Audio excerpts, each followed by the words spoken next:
Hi, folks. As always, thank you for your participation in the discussions and for submitting your homework assignments.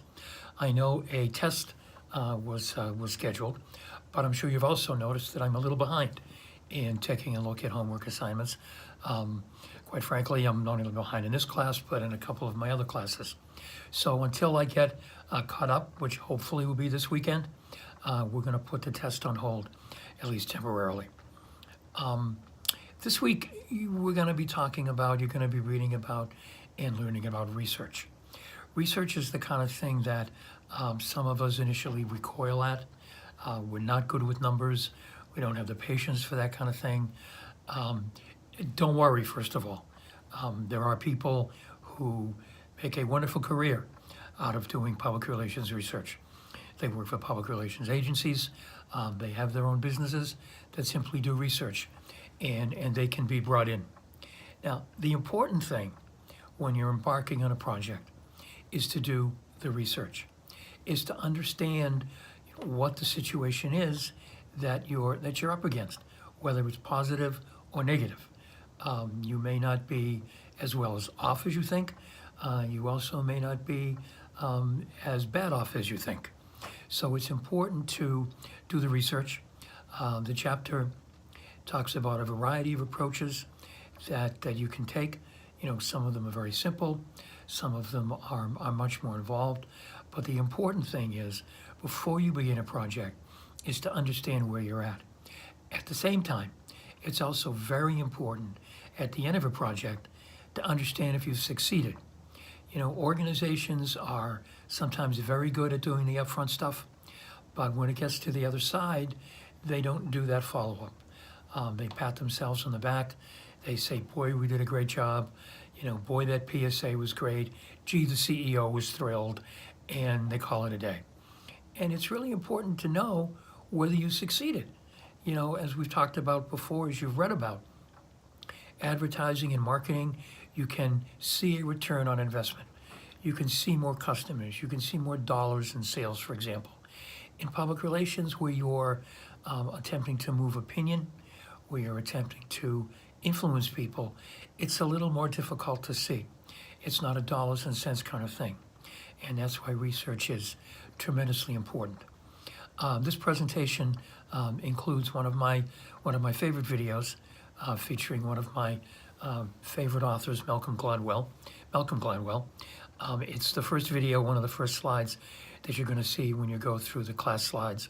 It's a little dated. It's from 2004, but I think it outlines pretty strongly, you know, the importance of research. So I would encourage you to watch that video, as well as encourage you to, you know, go through all the slides that I'll be using in my classes. I wanted to take a moment and also talk with you just a few minutes about something that I've been talking about with my classes. Last week was the 16th anniversary of the Station nightclub fire in Warwick, Rhode Island. Some of you may be familiar with it. Some of you were, you know, just 2 or 3 years old maybe when the Station nightclub happened. The Station nightclub fire is very important to me because it embarked me on probably the public relations project that I am most proud of in my career. It is also the public relations project that I remain the most sad about over the course of my career. In brief, I was working at United Way of Rhode Island.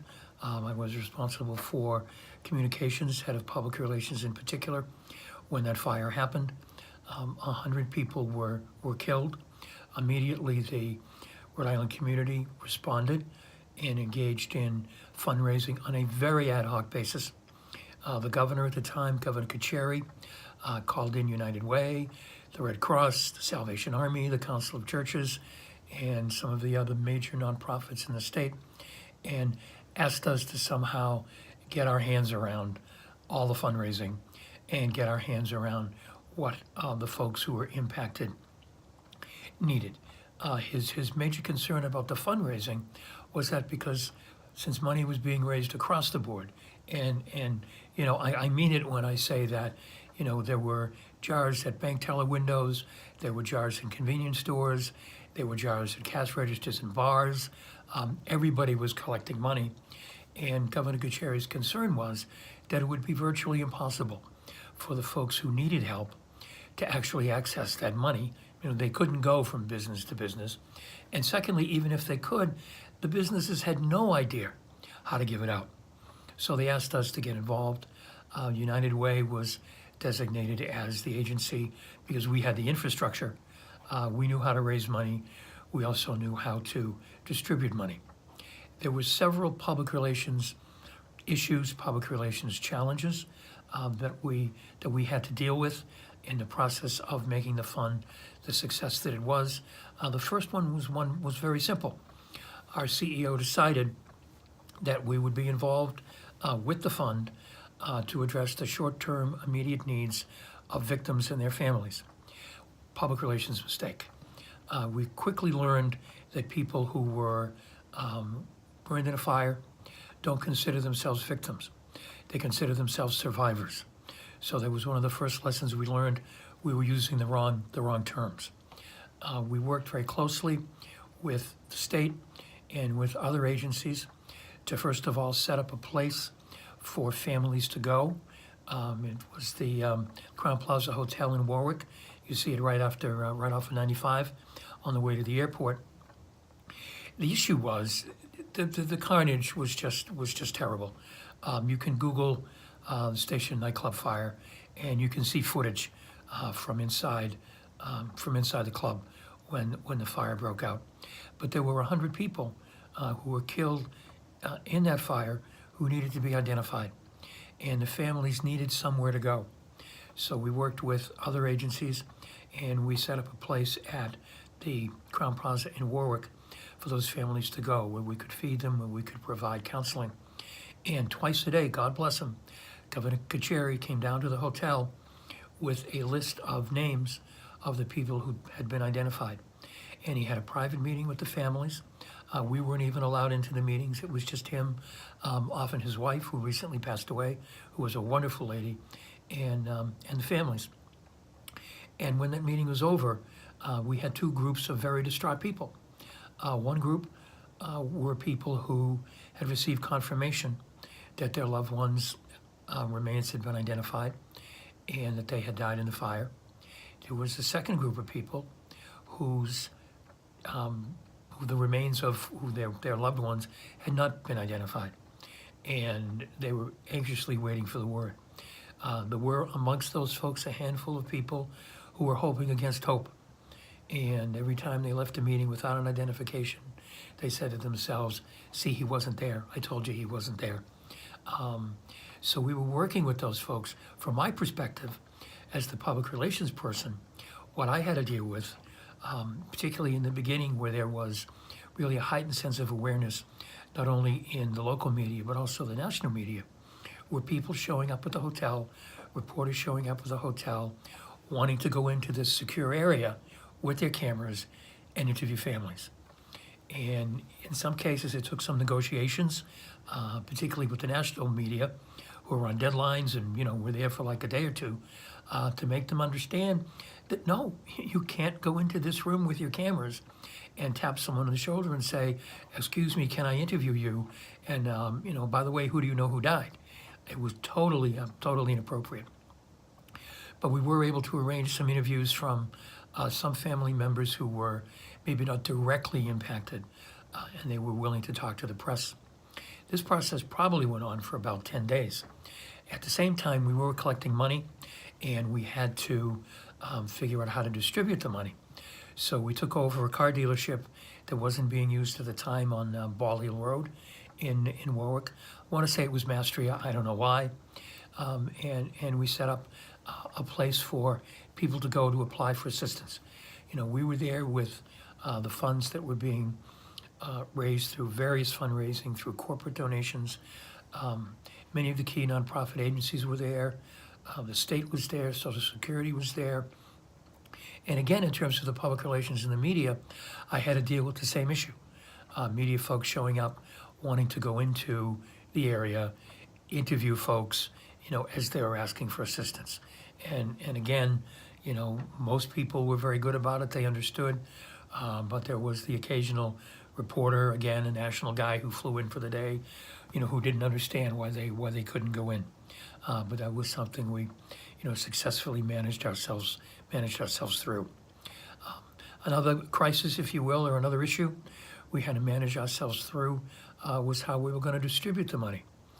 We decided that we would not give families money directly, which caused a bit of a firestorm. Another group set itself up to raise money to be strictly given to the families. There was one very real reason why we decided not to do that. We learned from the state tax people that if we handed people a check for cash, that was taxable income, and that was the last thing that they needed to have at the time. So that was a matter of dealing with the press, helping the families understand, and also dealing with the shots that we were taking from this other group, claiming that we weren't being responsive to the needs of the families. To make the very long story short, we distributed, I think, somewhere between $3 and $5 million. And there were lots of media firestorms in between. I think the one thing that we did that was the most positive was that we decided that we had to be totally transparent. And you've read already about being transparent and being open and being honest as you can. And this is an example where it totally paid off. A couple of times a day, I would issue a statement outlining how much money was raised, how much money was spent, and how much money was remaining, and how that money was being spent, and what were general categories of some of the items. Proud to say that the fund was never touched with controversy. We were never accused of misappropriating funds. I know that people called reporters, particularly the Providence Journal and Channel 10, and tried to stir up trouble, try to say that we were, misappropriating funds, using it in other ways. And because we had been open and transparent, the reporters never even bothered to call me. I only found out about it later. The only time I did get a phone call, and this was something that I spotted myself, was when the fund started buying air conditioners. And when I saw it on the list of items being purchased, my heart sank, because I felt that we had done such a great job, sticking to the task, doing things like helping people pay their rent, making car payments, buying groceries, paying electric bills. I saw air conditioners and my heart sank. I went to the folks who were actually handling the purchases that were being made, and fortunately I was educated. I learned that people who are burn survivors, when they leave the hospital, need a constant temperature in which to live, and that's why we were buying air conditioners. It was something that some of the local press, in fact, noted, and I did get phone calls, and every time I called, my explanation, very simple, I explained it to them. The reporter said, okay, there was never a story. Because we had the credibility. The saddest thing for me is, while I'm happy, with the way things went media-wise, and it's a really good case study, if you will, even though it comes from a tragedy. But the saddest thing for me is that the fund actually paid for each, all or in part, of the 101 funerals that happened as a result. The folks who were killed in the fire, they were younger. Life insurance was not a priority. I'm sure it's not a priority for many of you who are watching this right now. The last thing in the world they expected when they, went to the, station nightclub, was that they were going to be killed in a fire. So we had to assume those responsibilities, caskets, headstones, the whole, anything that was needed in order for, the families to, get some kind of closure, and to, bury their loved ones with respect. I talked for probably 45 minutes in my day classes about this. Lots of stories I could tell. I don't talk about it very much in detail because it's difficult for me to talk about. But I just wanted to take a moment and share a little bit of it with you, because so often we talk about public relations that have gone bad. So often we talk about, organizations or CEOs that say or do something stupid, and how public relations has to get them out of the jam. And this is a tremendous example of how public relations and media relations and communications can have a direct impact, a positive impact, a helpful impact on people's lives in ways that continue to this day. There was $1 million that was not expended, and that was turned into a scholarship fund for the children of the folks who perished in the fire. And I believe about $200,000 or so has been already spent. There's much more out there for people who, if their mom or their dad passed away in the fire, they would have been young kids. They would have been probably the age of some of you who are watching this. So if you happen to be from Rhode Island, if you happen to know of somebody whose parent perished in that fire, please pass along the word that there's a scholarship out there to help them. So I don't want to leave this on a down note. I want to leave this on an up note because, again, this really was a tremendous example of what we can do as professionals to do good in the community. I hope you enjoy your week. I appreciate your participation as always, and we'll be talking soon.